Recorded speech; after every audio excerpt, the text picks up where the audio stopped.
Hey, what's going on YouTube? It's Mega Bobson123 here with another video for you guys.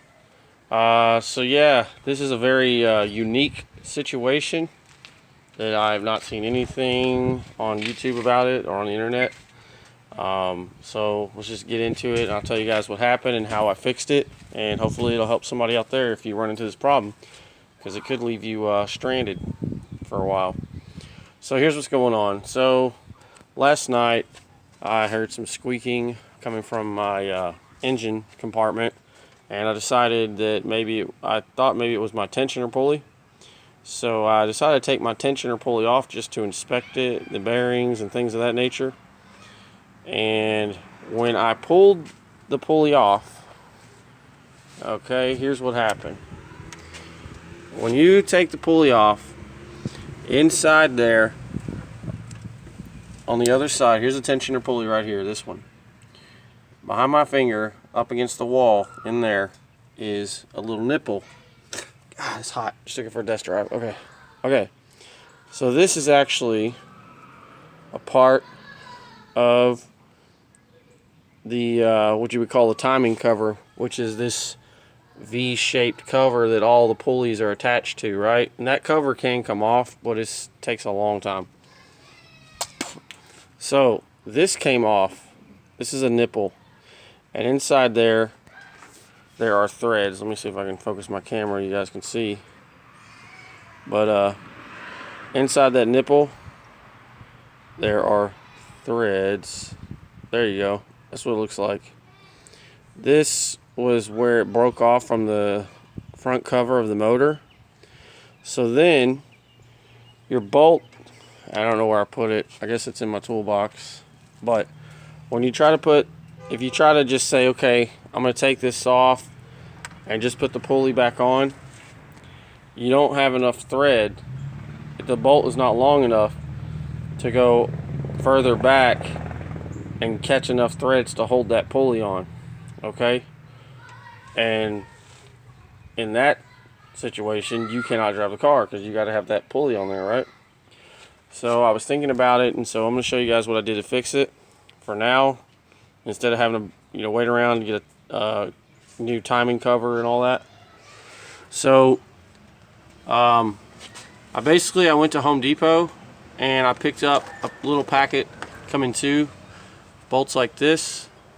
These are M8 by 1.25. Okay. 5/16 will not work. Alright, you have to get the M8 by 1.25, and I cannot find any of them that have all the way threads. They just got the smooth shank and then it goes down to threads. Alright, and on here I was able to get a 9/32 socket on it to fit. So this one is longer than the bolt that actually goes in there. Son of a... Oh, that's hot. Alright. So anyways, what I did is, without burning myself, I bought several packs of washers, okay? And I put several washers on the back end also, like 3 or 4 on the back end. And then I put, that many on here, as you can see.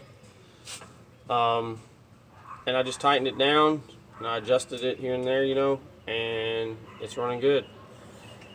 So, you want to get the bolt this was a M8 by 1.25 by, I think it's an 80 millimeter long or 90 millimeter long, one of those. It doesn't matter, either way it'll work. You just got to put washers on there to compensate for all that slack you're going to have in that bolt. So yeah, that worked. Brett, go ahead and start the car, man. We're going to crank it up here. Just prove to you guys what I'm saying is true. Oh, hang on. Take your key. Hang on. Alright, crank it up.